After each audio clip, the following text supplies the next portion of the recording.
All right, it's good to see y'all here this afternoon. Thankful for the opportunity to share with you a little bit about what the Lord did on this trip to Egypt. And Brother Tim, if you can get that up there and just hit on air. We'll show you a few pictures. I'm thankful for the trip. I'll tell you right up front,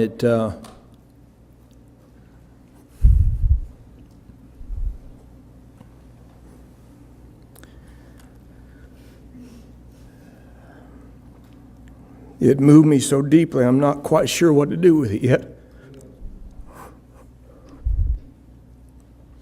But we are so grateful for your prayers. Most of you know kind of the story of what happened there, and as we walk through the pictures tonight, I'll mention it again. But we left out on the 29th of January. We flew from Norfolk down to Atlanta, and then on over to Paris and down into Cairo, and surprisingly, we didn't have any problems. Everything went well. Met Brother David and Brother Blackstock and Miss Blackstock down in Atlanta, and they went on to Paris with us, and then down into Cairo. As we flew into Cairo, my first impression was the size of the city. It seemed like there was no end to the lights as we flew over, and I learned that the city itself has an area of nearly 2,000 square miles. It is the 9th largest city in the world. It has a population of nearly 20 million, and packed into a small area there. I tried to take this panorama shot from a hill, a popular gathering place for people to sit on top of this mountain outside of Cairo and take pictures of it, and you can see the entire city, much like our brother talking about going to Butte. Brother Beck's talking about going to Butte. You can see Cairo as long as you can see that far. But you'll notice there there's quite a bit of smog and some other things. But once we landed in Cairo there, our team, Brother David Gates, Pastor and Mrs. Charles Blackstock from the Lighthouse Baptist Church in Dawsonville, Georgia. That's where the Gates go to church. And we received our visas. I took a picture of mine and had our passport stamp. And then we proceeded to immigration, and that's where things went bad for Brother Gates. We got through immigration okay, and when myself and the Blackstocks got through, we noticed David hadn't come through. And we were just looking at him at the gate, and then next thing we know, he wasn't there. And so we kind of waited for a little bit, thought maybe he'd gone to the restroom or something, but for reasons unknown, they did not allow him to enter that country. Now, there's some speculation it had to do with his gospel work. I think everybody's aware of that, but no reason was ever given as to why they would not let him in the country. We were able to talk with him. He was in a room somewhere. We were able to talk with him a little bit here and there, but not much at all. And then they let him out. And we got our bags, and we went through customs. We thought, okay, here we go. Everything's on par. Everything's going to go according to plan. But then after we got through customs, some strange things happened, and they were adamant that everybody's bags are on their own cart. And they began to separate our bags, and that's when I knew something's not quite right here. And so as we exited the door from customs into the street, they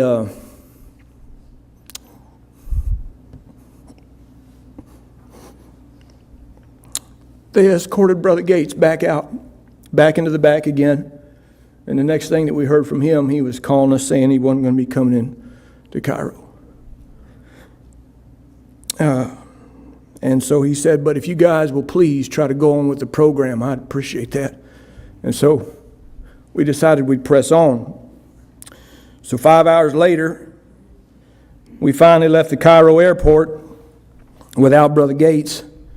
And I got to tell you, when I took this picture of the Cairo airport, having been through what we just went through, I wasn't sure what was going to happen. I didn't know if they were going to be coming after us next. I had no clue. I was afraid we were going to have minders following us from the airport somewhere to find out what we was doing. I'll just be honest with you, things were a little bit uncertain at that point. And, but we were determined to press on. I'll tell you, if it hadn't been for Brother Sam Thomas, pictured here, the trip would definitely have come to well nigh derailing. He was a gracious and helpful host through the entirety of the trip. He picked us up at the airport, and then we finally got to our room around 8 a.m. After what turned into about 50 hours of travel, according to Brother Blackstock. I was too tired to count it, but apparently it bothered him. So this is the view from our room. We stayed here because Brother Gates was supposed to be with us. We had a three-room, two-bathroom kind of a, I don't know what you call it, I guess apartment, for $60 a night. I mean, that's almost nothing, but compared to what it would be anywhere else. But from the 16th floor, the Nile River's at the top of the picture there. And if you'll notice the tower to the center right of the picture, it'll remind you there that Egypt is still ruled by Islam. These towers are all over Cairo, and that's where the calls go out over loudspeakers to prayer. And we had one right there at the place where we stayed. And so every morning, 5 a.m., they'd start singing out the calls to prayer. On a clear day, we could see the pyramids in the distance. Maybe you can see those in the picture here. And so that was really neat to see them in the distance, but there weren't many clear days in Cairo, I'll just be honest with you. So even after it rained, we also saw some other interesting happenings, and I'll show you that here. I don't know if this man missed his tugboat or his motor didn't work or what, but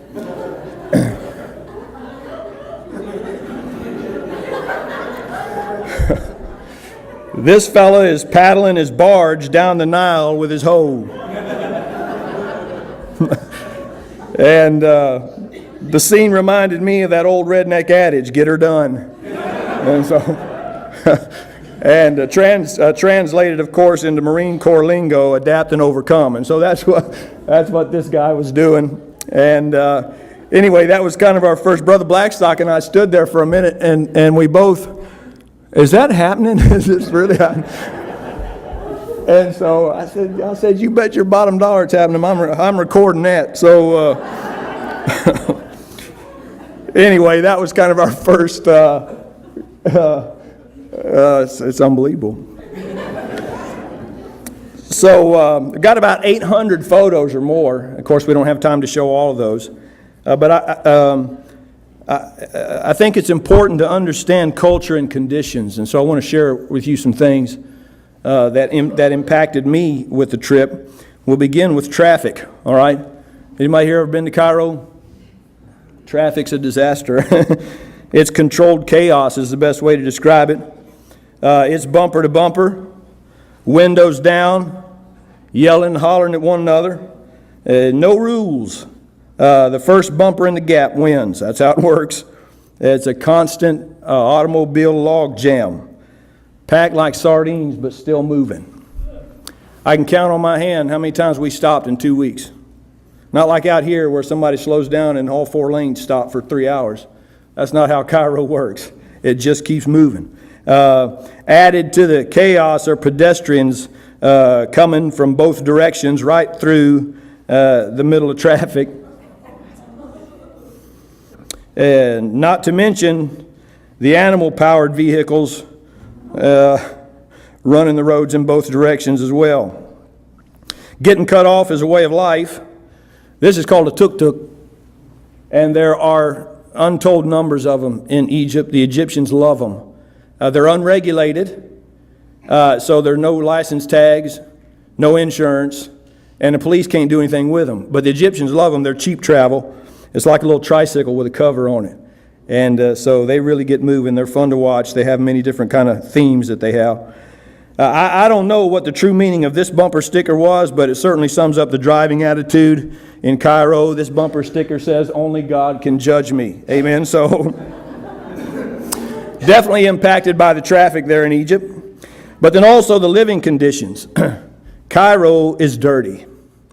And I remember reading an article before I went, and the lady that wrote it said, look, somebody's just got to say it the way it is, and that's it. Cairo is dirty. Trash and debris litters the street almost everywhere. Street dogs are everywhere. They don't have any owners. And many of them use cars functional or not, as part of their home. They can sleep on the cars and stay up out of the exhaust fumes from the vehicles and also prevent themselves from getting run over. Most of these dogs are not owned by anyone, and they just make a living eating out of the trash and whatever, but they seem to be doing well at it. Open markets are very common, but keeping things clean is not. This is a market right off the side of the road, so you can imagine between the smog and the exhaust and the dust and the dirt going everywhere, it's a challenge. Crowded streets and alleys are where people do business, and these are the convenience stores for people living in these districts. Here's your meat market.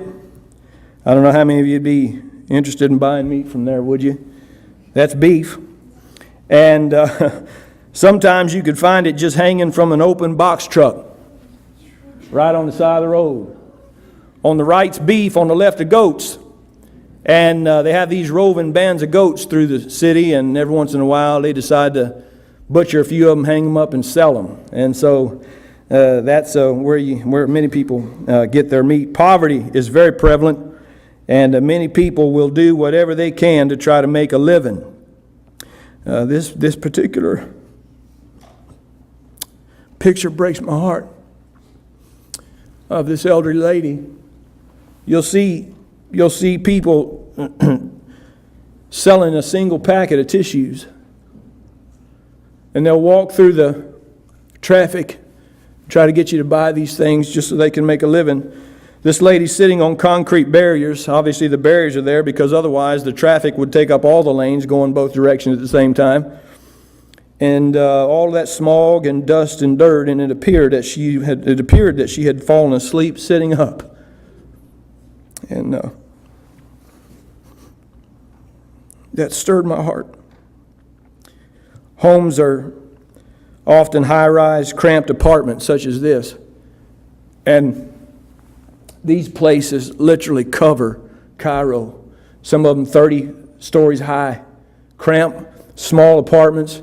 It looks like a mess. I said this: you could take 1,000 missionaries a night and put them in Cairo with just a ministry of trying to start churches on one floor of the apartment buildings that are in Cairo, and never scratch the surface of all the people that are there. And so the living conditions spoke to my heart. Cairo is an interesting mix of the old and the new. Everywhere you turn, you're reminded of ancient Islam and its influence. And then just a few miles down the road, you find a mall, and there's your Cold Stone Creamery there. Baskin Robbins is there. And some people's favorites, Dunkin' Donuts, right there. A modern grocery store. We stopped in here to get supplies for the week.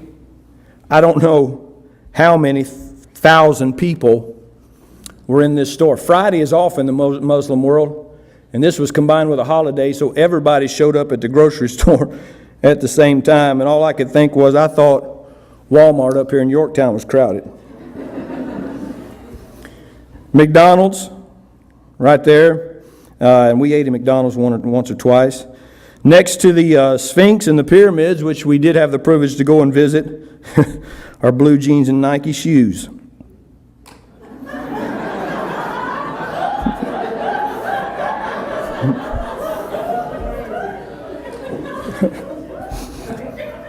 This is no joke. I want to introduce you to Michael Jackson. That was the camel's name.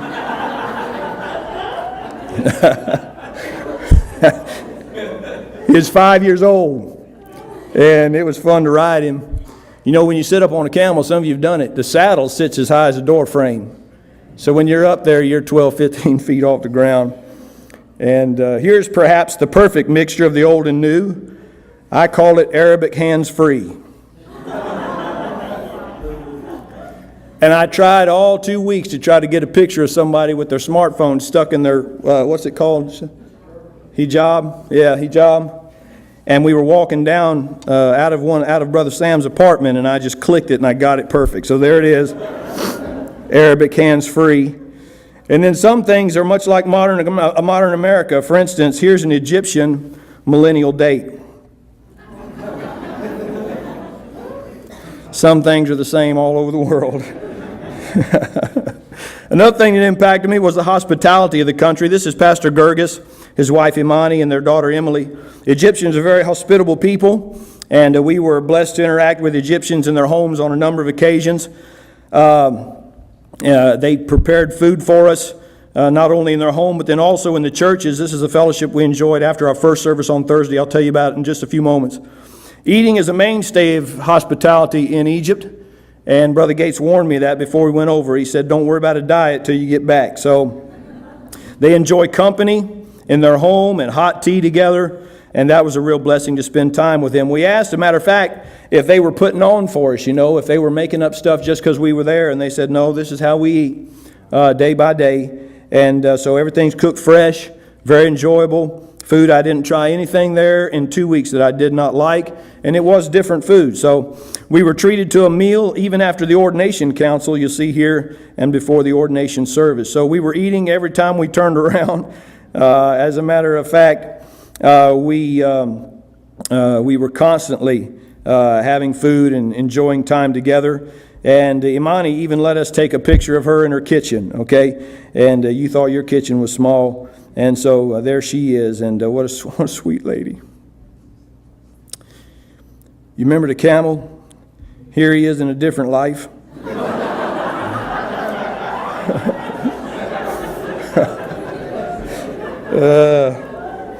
This is what camel burger.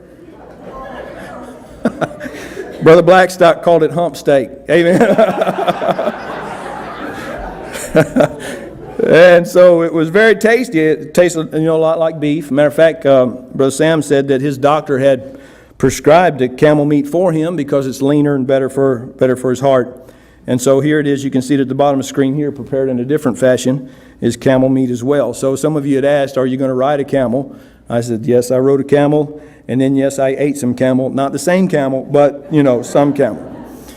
And then, of course, something else that impacted, of course, was the religion. Most people who live in Cairo are Muslim. And so because they are mostly Muslim, there are mosques all over the city. Here you can see another tower as well for the prayer calls and such. And there are mosques all over the city, ranging from small neighborhood mosques to very large mosques like this one, the Mosque of Muhammad Ali, that we visited as well. Here you'll see inside of that mosque, it is huge. It's beautiful. But it's false religion. The other major religions are traditional Coptic and Catholicism. These types of churches are all over Cairo. Matter of fact, most of the believers that we met were converted Coptics. And Coptic is basically Egyptian Catholicism is what it is. And there's no salvation in the Coptic church. And you could have a ministry just winning Coptics to the Lord and planting churches with them. So the majority of those who consider themselves Christian belong to the Coptic Orthodox Church, which was the dominant religion in Egypt before Islam. And they have, their churches across the country, and we were able to visit those. Here you'll see some pictures. This is interesting here. This particular amphitheater is dug into the side of a mountain. I think they said there's 1,000 seats in this. And I couldn't quite get the story right, but from what I heard, it was started by an Orthodox priest that had decided to preach the gospel and got kicked out of the Orthodox Church. But it was hard to understand the entire story. Nonetheless, there were a number of different religious relics and stuff that we would not agree with, even in this area. So in the midst of all this culture and false religion, the true God was doing a work. And that's what we went... That's really what we went there to see, and the reason we went to Egypt. On Thursday night, the day after our arrival, we visited our first Egyptian service. When we arrived, the people were already singing hymns, and I mean, you could hear them out in the street. In 2 weeks, I only heard 2 songs that were hymns I recognized from our hymnal. All the other hymns they sang were written by Egyptians, for Egyptians. And it was a reminder to me that Christianity works in other cultures. And as we went in, the place was packed. This woman here is not preaching, just so you know. She was pointing out She was pointing out somebody that had a need in the back of the auditorium there. The two men right behind her, though, just right behind her, were first-time visitors in the service there, and were most likely Muslim. This was an evangelistic service on Thursday night. It was packed to the walls, and the majority of these people, we were told, were lost. And so we preached and gave testimonies, and we were told that many decisions were made and follow-up was being done on those that had made decisions. On Friday was time for our ordination, and we talked to you about that before we left. Ordination began with a council that was held at the Gates Church, Perfect Rock Baptist Church. I moderated the council. These are a couple of Egyptian men, a couple of Egyptian pastors here, by the way, that joined the ordination. I moderated the council in David's absence. There you'll see Brother and Sister Blackstock there, and then Gerges and his wife Imani in the chairs across from them. We asked them, Gerges and Imani, to give their testimonies and talk about their call to the ministry. They too were both converted out of Coptic religion. This was followed by some doctrinal questions, just making sure, confirming some things with Gerges as far as his belief system. And then we went around the room and each gave them some counsel and advice for the ministry, which was really just a sweet time. And the ladies that were there as well, Ruth, Sam's wife, and Miss Blackstock gave counsel to Imani. And it was just really a special time. All of the pastors encouraged Gerges. And then we had a special time of prayer and dedication for them in the ordination council. And that was followed by the Egyptian pastors and Brother Blackstock and myself signing Gerges' ordination certificates that we took over, specially prepared for this event. And then we had a picture together following the council. So that's all the men that were involved there. And this is Gerges and Imani and their daughter Emily. And they're such a beautiful family. The actual service had to be held in a rented hall to contain the crowd. Between family and friends and other churches that came, it was quite a group. The pastors present gave remarks and counsel to Gerges. Brother Blackstock gave the charge to the church, and I preached the charge to the candidate. That was followed by the laying on of hands, as is custom in an ordination service, and then a special prayer of dedication for Gerges as he prepared to enter the ministry. So that was on Friday. Then on Saturday, again, this is Saturday the week we arrived, we had our first service at Perfect Rock Baptist Church, and they were having revival meetings. The theme of the revival was To Him Be Glory in the Church. And so their children's ministry was in full swing here. The service was well attended, with great spirit. I gave my testimony and greeted the church on behalf of our church here and Pastor Coffey, and told them how thankful we were for the Gates and for what God had used them to do there at that church. Brother Blackstock preached the message that night, and it was a good time there. Then on Sunday, we were in 3 churches. The first church was a home church plant, and that's kind of what you see here. The small single room was filled with about 15 or 20 folks. The man here in the center, here he is pictured from his back, but here in the center, this man is being groomed and prayed for to possibly become the pastor of this church plant. And this was really strange because the narrow streets that I showed you, and then just off in a hole in the wall, and you go up 2 floors, and there's a church meeting there. And it's hard to describe the sweetness of the Spirit in this service. Some of these people were weeping as they sang. They were weeping as we preached. And you could tell in them the joy of the Lord and the blessing that they had in fellowshipping one with another. The children's ministry was packed in a small room with about 40 children. I mean, shoulder to shoulder, man. Somehow or another, they played games and everything with that group in there. I'm not sure how they pulled it off. And then this little guy here wanted me to take his picture.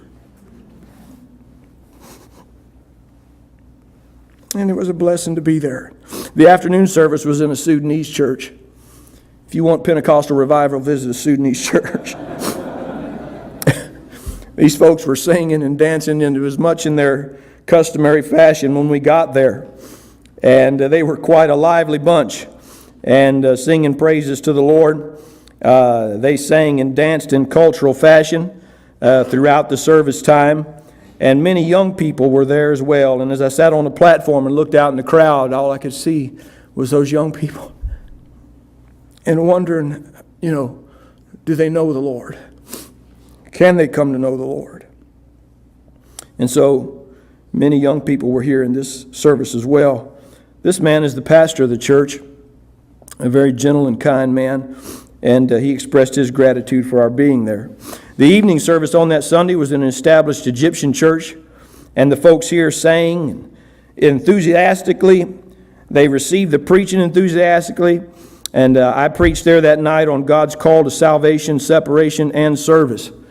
And you never miss a service in Cairo, in this setting especially, without preaching the gospel. So we were careful to do that in each service. We understand decisions were made, and those are being followed up. And so we enjoyed a good time of fellowship with these folks. They were so friendly, so receptive, and an encouragement to us as we were there. That was Sunday. Tuesday was our session time, and we had told you about teaching sessions there. Several believers had gathered here. You see them pictured. This was the church we were in for the evangelistic service on Thursday. We were in the same building, but it's a different group of people. And these were all from the different churches that had come for the sessions. They gathered from 4 to 9 p.m. I taught for 2 hours on Baptist distinctives. And I remember thinking when Brother David gave us the assignment, and he said, he wanted me to teach on Baptist distinctives, and he wanted Brother Blackstock to teach on church leadership. And I remember thinking to myself, hey, I got the easy one. Boy, was I wrong. The question time, and through an interpreter, I have a picture in here that I did not show. My wife said I couldn't show it because I was thinking so hard on how to answer some of these questions. It looked like I was fixing to murder somebody. So I didn't put... But they were very involved. That was an encouragement to me. And so Brother Blackstock, as I said earlier, he preached for 2 hours on church leadership, and they would have had more. If we could have been there longer, they would have been there. And then we moved into after that session time, the Blackstocks left and came back to the States. And for the next week, I stayed there by myself and preached Friday, Saturday, and Sunday. And revival services at the Perfect Rock Baptist Church. That's the Gates church plant. And we never went to a service in this church but what the Gates hand was evident. These folks love the Gates as much as you and I do. And they miss them dearly. The services were well attended. And newly ordained Gerges led the services. Matter of fact, in the service on the first night, I said it was a blessing to come and ordain Gerges in Pastor Gates' absence. And I said, so the thing is now, if anything goes wrong now, it's Gerges' fault. Amen? And so they all laughed. We had a good time with that.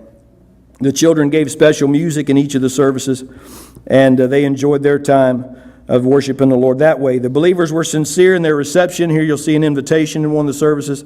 They were sincere in their reception in response to God's word as we preached on the theme, To Him Be Glory in the Church.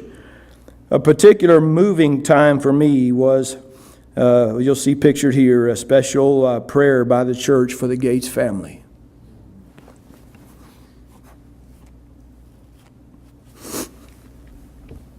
And Gerges led that prayer time as well as a couple of the men praying. And, obviously, David would call about once a day and ask how things are going, how some service went. And I'd tell him, I said, I don't know. The only thing I understood was what I said. And I ain't sure I understood that. But anyway, you could sense in them such a heart for the Gates as they prayed and asked the Lord that He might allow them to return and continue that work, at least for a period of time there. Pastor Gerges, pictured here on the front row, they're waving hello to y'all. I asked them to do that. Hello, goodbye. This was the last service. And Pastor Gerges here on the bottom left corner asked me to tell you how grateful he is for you, Pastor. And how grateful he is for Maranatha Baptist Church. For your love for the Egyptian people. For your love for their church, enough to send the Gates family. And enough to send me there at this time to help strengthen them and encourage them in this important time in their life. Imani is seated there right behind him. And his family, Pastor Gerges and his family and their church were such a blessing. It touched my heart to see in them the impact of David and Beth. And I sent some reports back to Pastor and to the deacons. I told them, I said, I'm sure you're aware of this, but our support for the Gates has been worth every dime. And worth every penny invested. Gerges told me there were times when he'd come to church and it was just him and David in the early days. Sometimes it was just David and his family, but they stuck it out. And now there's a church there, firmly planted and moving forward for the Lord. The churches here have challenges beyond our comprehension. And as has been indicated by the events surrounding David's return, the true hope for the future is Egyptian leadership in the churches. And I thank the Lord, having been there and seen it firsthand, that hope is alive and well at Perfect Rock Baptist Church. I did not tell the church that David was not coming back, but I did in my preaching tell them from the Bible that this is God's design when people disciple church leadership so that national leadership can continue moving forward for the glory of God. And so I want to thank you, of course, for supporting my participation in the trip, for your prayers for the trip. And folks, there's a church in Egypt, in Cairo, in the heart of the beast, because of your love for missions, because of your love for this family that we sent out from this place. And I thank you for it. Thank you, Pastor. Amen. Thank you, Brother Monteith. And, I couldn't help but think while he was showing us that and explaining everything, when we get to the place to where that's not important to us and we allow all of these other things to distract us from that, we might as well close our doors. That is the heartbeat of God, is taking the gospel to the world and seeing New Testament churches established there. And Brother Monteith, I'm glad you were able to go. And thank you so much for that report. And pray for David and Beth. Still not sure what is going to transpire with all of that. But you keep them in prayer if you would. All right, let's stand and we'll be dismissed.